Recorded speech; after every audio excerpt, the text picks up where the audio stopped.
하나님의 은혜가 오늘도 여러분의 삶 가운데 가득하시기를 주의 이름으로 축원을 드립니다.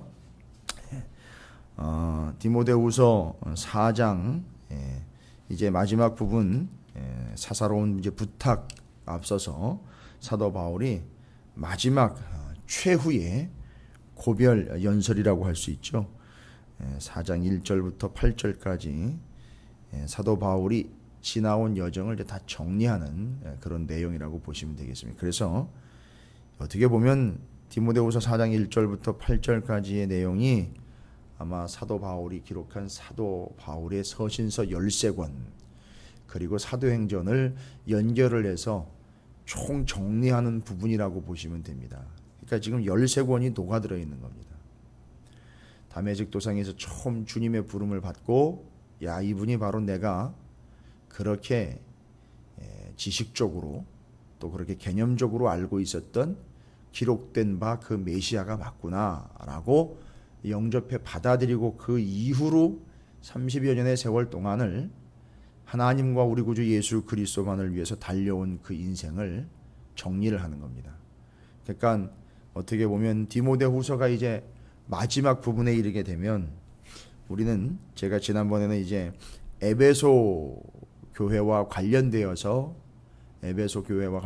사도행전 19장과 에베소서와 요한계시록에 나와 있는 에베소 교회에 보내는 편지의 내용을 연결했다면 사도 바울의 인생으로 연결을 하자면 지금 디모데후서 4장 부분을 우리가 읽으면서는 아마 사도행전 13장 이후로부터와 사도 바울의 13권의 서신서들을 다시 한번 다 읽어야 되는 이제 그런 시점이라고 볼 수 있습니다. 그것을 뭐 업적으로 남겨놨다가 아니라 그런 여정을 지나왔다는 거죠. 그 13권의 서신서 우리가 지금 다 살펴봤습니다. 다 살펴봤어요. 우리 새벽기도 시간을 통해서 다 살펴봤습니다. 1차, 2차, 3차 선교여행을 지나 감옥에 갇혔을 때, 그리고 지금 이제 감옥에 갇혔다가 잠깐 풀려났다가 다시 2차로 감옥에 갇히면서 바울이 디모데후서를 끝으로 이제 죽음을 맞이하게 됩니다. 바로 여기까지 이 사도행전 30년의 주역이라고 할 수 있는 사도 바울, 그리고 저 예루살렘에서는 12사도와 그 예루살렘 교회를 중심으로 한 복음 전도, 뭐 이런 전체적인 복음을 전파했던 과정들을 이제 정리를 하면서 사도 바울이 마치 오늘 말씀 4장 6절부터 8절까지의 내용을 쭉 보면 저는 그렇게 묵상을 했습니다. 묵상을 하면서 전제와 같이 내가 벌써 부어지고 나의 떠날 시각이 가까웠도다 하면서 7절의 고백이 나는 이제 선한 싸움을 다 싸웠고 나의 달려갈 길을 마쳤고 믿음을 지켰다라고 이 톤을 가만히 이렇게 묵상을 해보면 자, 이젠 다 싸웠고 달려갈 길을 이제 마쳤고 finished. 그 다음에 주님께 부름을 받는 믿음을 지키게 된 그런 순간까지 왔는데 이제 다 마쳤다는 거죠. 이게 누구의 고백처럼 이렇게 들려오죠. 마치 예수님이 십자가에서 다 이루었다라고 말씀하시는 것 같은 그런 뉘앙스가 풍겨요. 물론 이건 어느 누구도 신학적으로나 성서적으로 그렇게 설명을 한 주석이나 설교하시는 분들은 안 계셨지만 제가 보니까 결코 바울이 자기의 마지막 순간을 주님의 마지막 순간과 연결해 보지 않았다라고 감히 말할 수는 없다고 봅니다. 사도 바울이라면 능히 예수 그리스도의 십자가 위에서 이제 내가 다 이루었다라고 말한 그 예수님의 완성의 선포라고 할 수 있는 그 다 이루었다라는 말을 아마 이 순간에 바울은 깊이 묵상했을 거라고 저는 봅니다. 주님이 다 이루었다 하는 것, 시작이 있었고 이루어 여기까지 온 것이라고 말씀하실 때에 그 다 이루었다, 끝났다, it is finished 라고 이야기하실 그 주님의 음성에 사도 바울도 자기도 한번 예수님 한번 흉내 내볼까? 그것이 아니라 끝까지 예수 그리스도를 붙잡은 사도 바울의 삶 역시 그래, 내가 끝까지 주님을 붙잡고 여기까지 맞추게 되었구나. 이제 여기서 마무리하게 되었구나라고 자신도 외칠 수 있죠. 이 주님처럼 It is finished. 야, 이제 마쳤구나. 우리의 인생이 좀 이렇게 돼야 되지 않을까 싶습니다. 죽음의 순간에 너무 아쉽다. 참 두렵다. 이거 어떻게 해야 되지? 혼란스럽다. 내가 믿었던 게 맞는가? 이러면서 마지막을 맞이한다면 얼마나 비참할까 생각을 해봅니다. 그래서 사도 바울은 자신의 지나온 삶을 이렇게 평가를 합니다. 자기가 자기를 평가한다는 것은 좀 어떻게 보면 오해의 소지도 있을 텐데, 그런데 사도 바울은 자기가 자기를 평가하는 게 아니라 자신은 주님의 평가를 받았다라고 확신을 합니다. 뭔 얘기냐면 전제와 같이 내가 벌써 부어지고 나의 떠날 시각이 가까웠도다. 자기의 삶은 전제처럼 부어지는 삶이었다는 얘기입니다. 그러니까 이 당시에 우리가 레위기도 살펴봤지만 유대인들의 제사법에 의하면 5가지의 제사가 있지만 바로 그 제사를 드릴 때에 특별하게 한 가지 제사 가운데 좀 첨가해서 드리는 하나의 제사가 있었는데 그게 바로 뭐냐면 전제입니다. 전제는 액체를 일반 제사를 드릴 때 그 위에다 같이 부어서 드리는 내용의 전제입니다. 부어 드리는 겁니다. 그래서 포도주라든지 아니면 꿀이라든지 우유까지도. 그래서 부어서 드리는 그런 전제의 개념으로 다 쏟아 붓습니다. 툴툴 털어서 다 쏟아 붓습니다. 그리고 그걸 제물로 드리는 거죠. 그러니까 자기의 삶을 그런 삶으로 비유를 하는 겁니다. 전제처럼 부어진 삶이다. 근데 이것도 또 사도 바울이 정보가 없는 게 아닙니다. 어떻게 자신의 삶을 부어지는 전제와 같은 삶이 되었다라고 감히 이야기할 수 있느냐면, 이것도 제가 좀 전에 말씀을 드린 다 이루었다라고 말씀하신 주님과의 관계에서 보면 예수님이 십자가 위에서 다 부어주셨거든요. 당신의 피를 온 인류 위에 그냥 쫙 뿌려주신 거예요. 마치 6월절 어린 양 22,000마리를 잡아가지고 최대한 피를 많이 받아서 그것을 문설주에다 바르고 뿌리는 것처럼 그렇게 다 부었단 말이죠. 예수님이요. 근데 마치 자신의 삶이 감히 이야기하건대 내가 예수를 믿고 여기까지 달려온 삶이 주님이 당신의 피를 다 부어드린 것처럼 나도 역시 내 삶을 주님을 만난 이후로는 그냥 다 부어드리는 삶으로 여기까지 왔다. 그래서 전제라는 표현을 쓴 겁니다.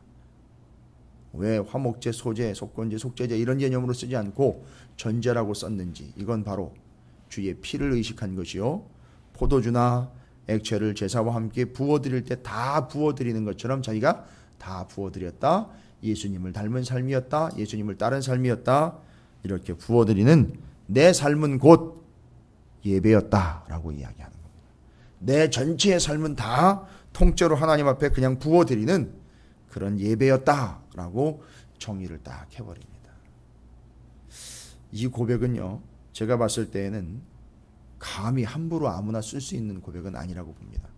내가 어떤 제사처럼 제사법을 거론을 하면서 그 모양이 마치 예수님을 닮아 있는 것으로 사도 바울이 의식을 하면서 정확하게 자신의 삶을 평가하면서도 그것을 정리하고 있는 이 6절의 말씀은 상당히 의미 있는, 그리고 예수 그리스도를 정확하게 평생 의지하면서 예수 그리스도의 복음을 전했던 삶, 그걸 살아본 삶만이 이야기할 수 있다라고 말씀을 드릴 수 있습니다.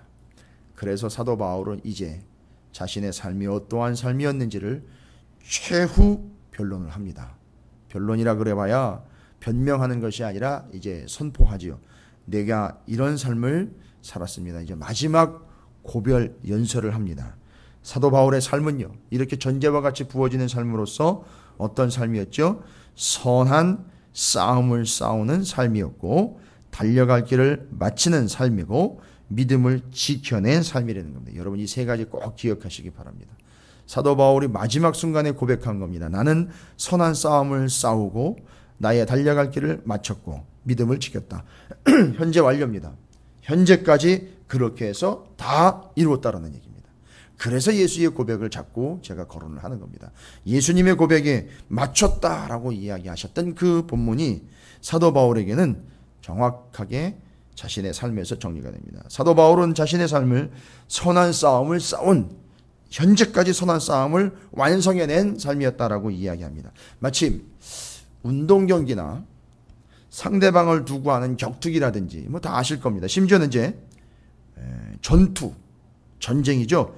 거기서 싸운다라는 표현을 사용하는 것처럼 사도 바울이 자신을 인정해주고 받아주기만 하는 분위기가 아니었던, 참 치열하고 고생스러웠던, 참 고통스러웠던 그 삶에, 또 그 주변에 복음을 받아들이지 않는 분위기 속에서 복음을 증거하기 위해서 많은 고난을 받았고요. 그리고 고난을 피한 것이 아니라 그 고난을 이겨냈다라는 걸 말하고 있는 겁니다. 그 싸움을 싸웠다. 공격하는 자들은 참 악한 자들인데 바울은 선한 싸움을 싸웠다 그럽니다. 공격하는 자들은 참으로 사악했는데 자신은 그 싸움을 선한 싸움이라고 이야기를 합니다. 참 아이러니한 표현인 것 같은데, 세상은 악하다고 했고 악한 자들이 계속 덤벼 공격하려고 했던 그 악한 세력들과의 싸움이었는데 바울은 그 싸움이 자신에게 있어서는 선한 싸움이었다라고 이야기합니다. 뭘 얘기하는 걸까요? 무슨 뜻일까요? 그건 대적하는 악한 자들에게 있었던 것이 아니라 이 경기의 규칙에 있습니다. 뭐지요? 복음을 위한 경기의 규칙이었습니다. 경기의 규칙이 선했다는 겁니다. 목적도 선했다는 거죠. 그리고 그 결과도 선한 것이기 때문에, 그 이유도 선한 것이기 때문에 선한 싸움이 되는 겁니다. 공격자들은 악하지만 바로 그러한 근거에 의해서 선한 싸움을 싸운 것이고, 악을 악으로 갚는 것이 아닌 선함으로 그 악을 이겨낸 싸움이었다. 그래서 선한 싸움이라고 표현을 합니다. 그건 뭐 간단하지요. 복음을 위한 싸움이었기에 선한 싸움이었습니다.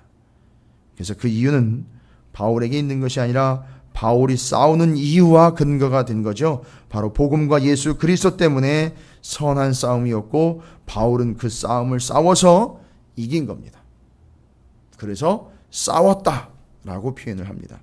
그래서 선한 싸움을 싸웠다. 두 번째로는요, 또한 달려갈 길을 마쳤다고 합니다. 달려갈 길을 마쳤다. 달려갈 길, 가야 할 길, 일정량의 정해진 분량이죠. 그리고 꾸준히 끝까지 가야 할 길을 말하는 겁니다. 뭔 얘기입니까? 사도 바울이 중간에 포기하거나 멈추지 않았다는 겁니다. 끝까지 갔다는 거죠. 그래서 이 두 번째 표현은 중간에 멈추지 않고 달려가야 될 길을 끝까지 갔다는 얘기입니다. 선한 싸움을 싸웠다는 얘기는요, 싸움을 중단에 멈출 수도 있는 악한 자들의 공격 때문에 멈추지 않았다. 거기서 꺾이지 않았다. 두 번째, 달려갈 길을 다 달려갔다. 중간에 멈추지 않았다. 끝까지 갔다. 뭐 다 같은 내용입니다. 중간에 포기할 수도 있었습니다. 멈추거나 중간에 적당하게 타협하거나, 아니면 다른 사람들 때문에 중간에 꺾일 수도 있었어요. 죽음의 위협이 있었으니까요. 죽음의 위협 때문에 중간에 멈춰버릴 순간도 여러 번 있었습니다. 그러나 사도 바울이 예루살렘에서 붙잡혀가지고 가이사랴에 끌려가 총독 앞에서 재판도 받고요. 여러 재판도 받았지만 하나님이 말씀하십니다. 가이사 앞에까지 서야 하리라 라고 이야기하셨대요. 끝까지 가야 하리라.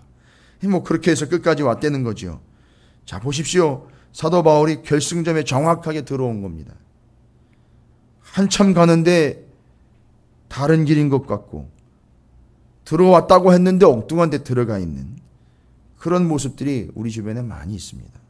그런 모습 아니고요. 정확하게 정해진 코스로 목표 지점에 들어간 것을 이야기합니다. 자, 달려갈 길, 인내력과 지구력 참아내면서 거기까지 왔다는 겁니다. 선한 싸움 싸웠다. 악한 것과 싸워서 선함으로 승리했다. 달려갈 길 꾸준히 쉬지 않고 달려왔다. 참으며 달려왔다. 포기하지 않으며 달려왔다. 포기하지 말아라. 이 얘기죠. 싸워서 이겨라. 이 얘기죠. 세 번째로는요, 믿음을 지켰다고 합니다.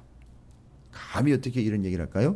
사도 바울은 지금 감옥에 갇혀 있는데, 예수 그리스도 때문에 감옥에 갇혀 있는데 거기서 예수를 끝까지 믿고 있다는 얘기예요. 그래서 믿음을 지킨 겁니다. 바울의 그 믿음, 여러분 그걸 끝까지 지켰다고 그랬죠? 지금이 끝이면 바울의 그 믿음의 처음은 어딜까요? 예수 그리스도를 믿는 믿음이 바로 다메섹 도상에서 처음 주님을 만나 바로 영접을 해서 그때 제대로 믿고 모든 하나님의 기록된 말씀이 정리가 되면서 예수를 구주로 영접한 그때부터 지금까지 지켜왔다는 겁니다. 역시나 다 이루었다라고 이야기하신 그 주님의 그 이루심. 휘장이 위로 아래로 찢어져 있는 그 순간 그 휘장이 처음 생겼던 그때로부터 지금까지 이 의미를 다 이루고 내가 완성해냈다라고 말씀하셨던 주님처럼 처음 주님을 만나 영접해 주님을 모시고 그 이후로 지금까지 끝까지 그 믿음을 지켜왔다는 겁니다.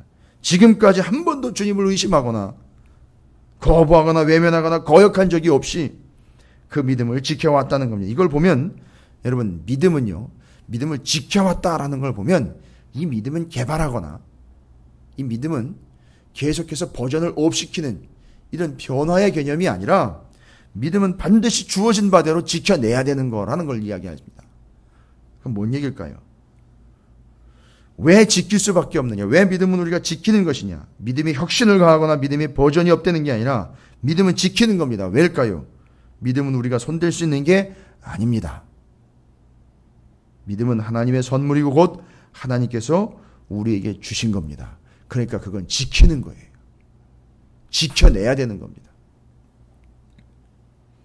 지키지 못해서 이런저런 믿음에 대한 핑계가 달려있는 것이지 원래 믿음은 예수 그리스도를 통해서 우리에게 선물로 주신 겁니다. 근데 그 믿음은요 끝까지 또 주님 다시 오실 때까지 지켜내야 하는 겁니다. 이게 바울이 우리에게 말하고 있는 믿음을 지켜내라는 겁니다.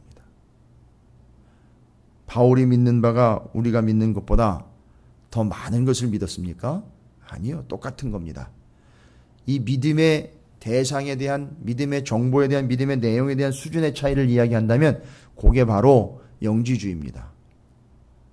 믿음의 대상은 동일합니다. 그걸 지켰느냐 못 지켰느냐로 우리는 그냥 판가름이 나는 겁니다. 그래서 바울은 자신의 인생을 이렇게 정리합니다. 과연 우리도 이렇게 정리하게 될지 모르겠습니다만 전제와 같이 부어지는 존재로서 내 삶은 다 예비였다. 싹 부어드렸다. 한 방울 남김없이 다 털어서 부어드렸다. 예수 그리스도처럼 십자가에서 물과 피를 다 쏟으셔 부어주신 것처럼 그렇게 부어드렸다. 그런 내 삶은 이제까지 선한 싸움을 싸웠고 달려갈 길을 마쳤고 믿음을 지켰다. 대단한 겁니다.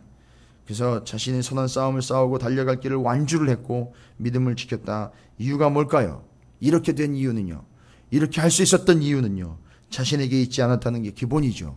자신에게 있지 않았습니다. 그가 이렇게 이기고 완주하고 지킬 수 있었던 이유. 여러분, 이기고 완주하고 지킨다. 얼마나 멋있는 삶일까요? 마지막 순간에 다 드러날 텐데. 어느 순간이든지 마지막 순간에 누군가 내게 그런 얘기를 해줄 거라면요. 이겼습니다. 완주했습니다. 지켜냈습니다. 라고 이야기합니다. 얼마나 행복하게 주의 부름을 받을 수 있을까요? 우리의 모습이 이런 모습이기를 주님의 이름으로 축원을 드립니다. 이유가 뭘까요? 도대체 다 부어드리고 이기고 완주하고 포기하지 않고 완주하고 끝까지 오고 지킬 수 있었던 이유. 여러분 아주 중요한 사실입니다. 디모데 전후서를 총정리하면서 이렇게 할 수 있었던 이유, 그렇게 될 수 있었던 이유, 그렇게 된 이유는요 딱 하나입니다. 여러분 디모데전서 4장 10절에 보면 앞선 본문이라 떨어져 있기 때문에 관계가 없지 않느냐? 아닙니다. 디모데 전후서를 통틀어 이제 정리가 됩니다.